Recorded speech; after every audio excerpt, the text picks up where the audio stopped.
Man, let me tell y'all something. I thought I'd seen it all, heard it all, read it all. But then somebody told me, Tony Robbins, you know, Jesus is a major part of Islam too, right? And I looked at him like, hold on now. What you mean Jesus is in Islam? What you talking about? Because like a lot of folks, I grew up hearing the story a certain way. Church on Sundays, gospel music, preacher up there talking about Jesus, walking on water, Jesus feeding the multitudes, Jesus healing the blind. So when I heard Muslims talk about Jesus, man, I wasn't expecting much. I figured maybe they say something nice about him, maybe mention him here and there, but that's it. But no, man, let me tell you something. I had no idea how deep it went. I had no idea that Muslims got so much love and respect for Jesus that they even talk about him returning at the end of times. And listen, they ain't whispering about it. They ain't saying maybe, possibly, we don't know. Nah, they straight up say he coming back for real. And I sat there like, hold on. Y'all got this too? Y'all talking about the same Jesus, the one from Mary, the one who performed miracles? And they said, yes, Tony Robbins, that one. And man, I had to sit down for this one because I wasn't ready. And what really got me was this right here. The amount of respect, the way Islam honors Jesus, talks about him, lifts him up. It ain't no small mention. It ain't no footnote. He's one of the greatest to ever walk the earth, one of the mightiest messengers of God. And I kept thinking, how come nobody told me this sooner? Because we out here in the world thinking Muslims don't know Jesus. Muslims don't talk about Jesus. Muslims don't mess with Jesus. And the whole time they talking about him more than a lot of folks I know. They call him Isa. And man, the way they describe him, born from Mary, miracle from God, pure, chosen, blessed. And I'm sitting there thinking, wait a minute, this story sounds real familiar. And it hit me, we've been taught for years that these religions so different, so far apart. And here's this huge, beautiful overlap that nobody talks about. But let me tell you what got me really leaning forward. This part right here, the Muslims believe Jesus is actually alive right now. Not gone, not buried, not disappeared, alive, taken up by God, protected, preserved, waiting, and one day he's coming back. And man, I lean back like, boy, if this ain't something, because everybody talk about the end of times. Every religion got some story about it, some picture how it's all going to end. But what shocked me was Islam's detail. They talk about Jesus coming back not as some new prophet, not with some new book, not to start something brand new, but to finish what he started and fix what got messed up. And I said, man, this is deep. Because look, anybody who grew up like I did, you hear about Jesus returning your whole life. Every movie, every sermon, every conversation about the future, Jesus coming back. But I never knew Muslims believed the same thing. Not kind of, not sort of, but full on believe he's returning. And I thought, now this right here, that's a conversation people need to have. And I'm telling you, the way they describe that moment, the signs leading up to it, man, it is something else. I was listening like I'm sitting in class taking notes because Islam don't talk about the return of Jesus like it's a mystery. They talk about it like a scheduled event, a real moment in the future. They say he gonna come back at a specific time in a specific way with a specific mission. It ain't random. And the mission, oh man, that's where it starts getting really interesting because he ain't coming back to run for office or do a world tour or drop a new sermon series. Nah, man. They say he's coming back to set things straight, to clear all the confusion, to break the lies, to unite the believers, to bring peace in a world that's going to be full of chaos. And when I heard that, I said to myself, man, if there's one thing this world needs is somebody coming back to set things straight. And then they started talking about the signs. Oh boy, the signs. And look, I ain't going to act like I understood every single one the first time because some of it had me sitting there like, now wait a minute, what in the world is that supposed to mean? But then as they explained it, I said, oh, okay, that makes sense. Because think about the world today, chaos everywhere, people losing faith, everything upside down, wrong looking right, right looking wrong. And Islam says, yeah, that's when he coming. And I couldn't help but laugh a little bit because, man, if confusion is a sign, we halfway there. But what really touched me, and I mean touch me deep, is that they say when Jesus comes back, he ain't just coming for Muslims. He ain't coming for a group. He ain't coming for a team. He coming back for the truth, for justice, for humanity. And I said, now that right there, that's beautiful. That's powerful. Because in a world full of division, full of labels, full of people putting themselves in boxes, here comes a story saying the return of Jesus is for everybody, that he's going to clear the confusion for everybody, that he's going to show the truth to everybody. And that kind of message, man, we need that more than ever. So when I first heard all this, I wasn't shocked in a noisy way. I wasn't sitting there hauling or falling out my chair. No, it was a quiet shock, a deep shock. Like, man, how come nobody ever told me this? How come nobody talks about this connection, this bridge between people? Because if folks knew how much Islam talks about Jesus, how much they honor him, how much they believe in him, man, half the arguments we got in this world would disappear. Half the hate, half the misunderstandings, half the nonsense gone. Poof, just like that. And the more I listen, the more I realize this ain't just a detail. This ain't just some side note in the religion. This is major. This is central. This is powerful. And that's when I said, all right, I got to talk about this. Man, listen. After I wrapped my head around the fact that Islam talks about Jesus returning, I said to myself, all right, Tony Robbins, you clearly been missing some chapters. So I sat down and I sat down like a grown man who knows he's about to learn something, and I started digging deeper. And y'all know me when I'm curious for real. I want to know everything. Not the summary, not the trailer, the whole movie.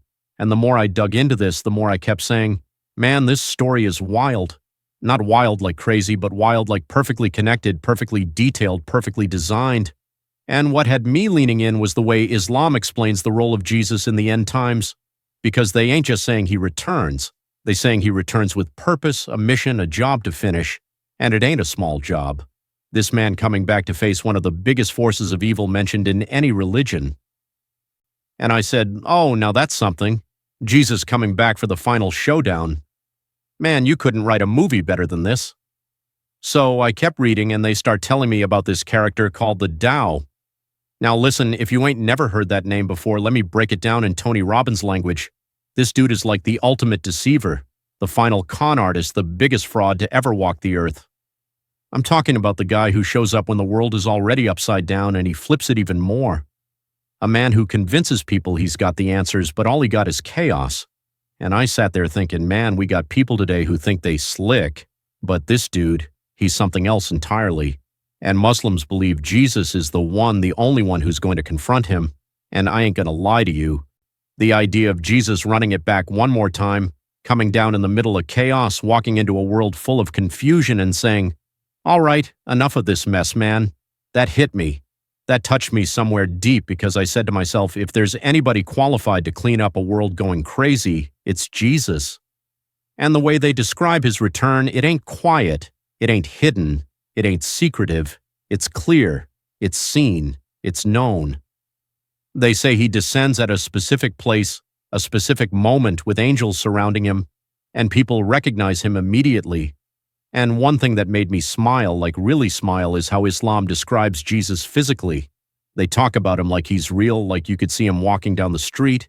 They describe his hair, his face, his bill. And I said to myself, man, that kind of detail, that's not casual. That means something.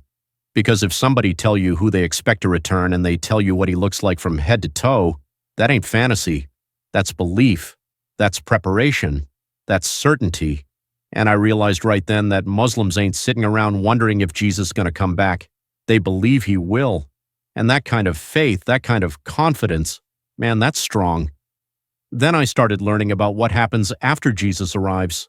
And this part really moved me because Islam says Jesus doesn't come back to start a new religion. He comes back to restore the truth, to clear all the confusion that people created after him, to correct the lies, the myths, the exaggerations, the misinterpretations. And what really touched me, the humility. They say when Jesus returns, he ain't coming back asking people to worship him. He ain't coming back bragging or claiming the throne. He comes back as a servant of God, a follower of the truth, a humble man with a mighty mission. And man, I don't know about y'all, but that kind of humility is rare in this world. You see people today with a little bit of fame, a little bit of money, and they act like they own the whole world. But here's Jesus, the man with miracles, the man with power. And Islam says he returns humble, gentle, just, fair. Man, that hit me. It made me respect this story even more. And then there's a part that really made me sit all the way up. Islam teaches that Jesus will unite believers, not divide them, unite them. that he'll bring people together who were separated by differences, confusion, culture, misunderstanding. And I thought, man, if that ain't what the world needs right now, I don't know what is. 'Cause look around, everybody divided, everybody arguing, everybody think they right, everybody else wrong. And Islam says when Jesus comes back, he's going to put all of that to rest. All the arguing, all the confusion, all the lines drawn between people gone. And I said, man, what a powerful idea that the one who returns is the one who unites. And then here's what caught me off guard in the best way. Muslims believe Jesus is going to rule with absolute justice. No favoritism, no corruption, no hidden agendas, no politics, just pure fairness. They say he'll break the cross, meaning he's going to clear up all the misunderstandings about what happened after he left.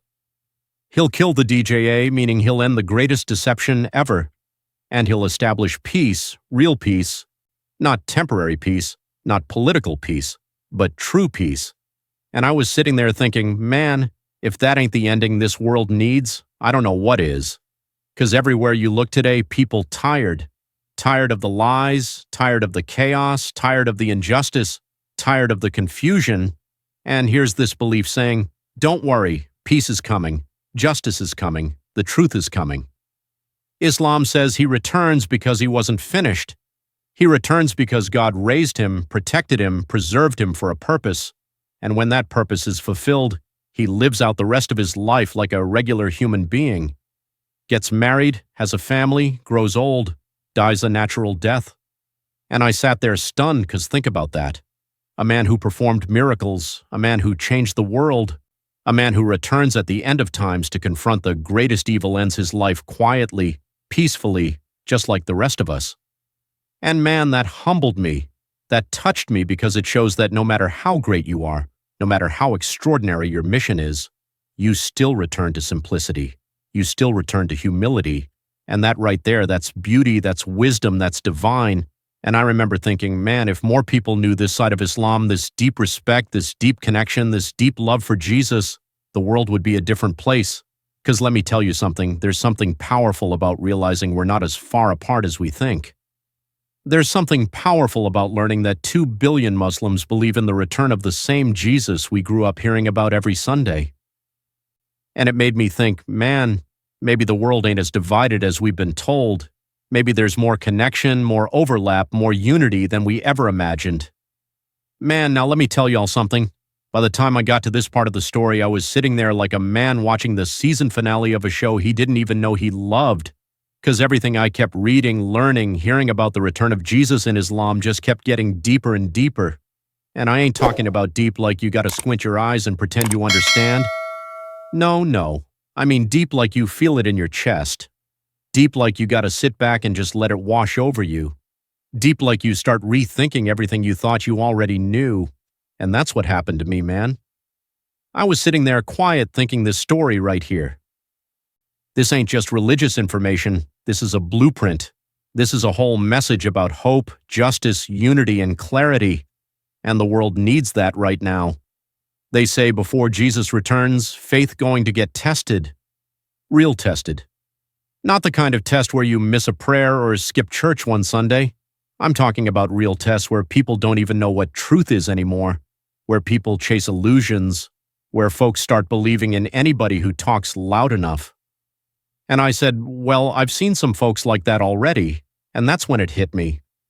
The return of Jesus in Islam ain't just a dramatic future event, it's a message about what happens when the world loses its compass, when people start drifting, when truth gets blurry and Jesus comes back to fix that, to straighten it out. Right then, I understood why they say he's the only one who can. And then I started learning about this moment, this powerful moment when Jesus finally meets the believers, Muslim, Christian, people who still hold on to the truth in their hearts. And man, the way they describe his presence, let me tell you, it hits you different.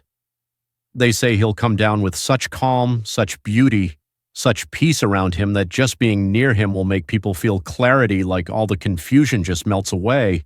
And I thought, man, that kind of presence is rare. Most people walk into a room and bring drama, stress, noise. But Jesus, he walk in and brings clarity. You can't fake that. You can't imitate that. That's divine. But the part that really broke me in the most beautiful way is when they say Jesus eventually passes away, a natural death. And I sat there like, wow. Because think about this for a second. He was born miraculously, he performed miracles, he was raised up to heaven, he comes back to finish the job, and after all that, he dies like the rest of us. That is one of the most humbling, grounding, beautiful parts of this entire belief because it shows that every soul returns to God. No matter how great you are, how powerful, how chosen you live, you guide, you serve, and then you return. And I kept thinking, man, if people only knew this side of Islam, if they only knew how Jesus is honored, loved, central, essential, maybe the world would stop fighting so much. Maybe people would talk more. Maybe people would actually listen to each other. Because I'm telling you right now, this story connects billions of people, billions, and we didn't even know it. Man, after everything I learned, after going through this whole journey of understanding how Islam describes the return of Jesus, I walked away with one thing sitting heavy on my heart. Hope. Real hope. Not that cheap kind they sell you in motivational posters. I'm talking about the kind of hope that reminds you God never leaves this world to fall apart. The kind that tells you justice is coming, truth is coming, clarity is coming. Even if right now the world looks like it's wobbling off its own axis. And what hit me most is how Islam paints Jesus as a unifier, a healer, a restorer, somebody who comes back not to divide us more, but to straighten the whole world out. And I said to myself, man, if that ain't the most powerful message for humanity right now, I don't know what is. Because at the end of the day, all these religions, all these arguments, all these differences, they fade when you realize everybody's been waiting for the same man. And the fact that billions of people across this planet believe Jesus is returning, that tells you something deep. Humanity was never meant to end in darkness. So when I think about his return, the justice, the peace, the truth, finally standing tall, I can't help but feel a sense of comfort like God already wrote the ending. And it's a good one, a just one, a fair one. And that's the part that stays with you. This whole world, it's loud, messy, confusing, but the story ain't over. And when Jesus comes back in the way Islam describes, it's the moment everything finally makes sense. That's the hope. That's the message.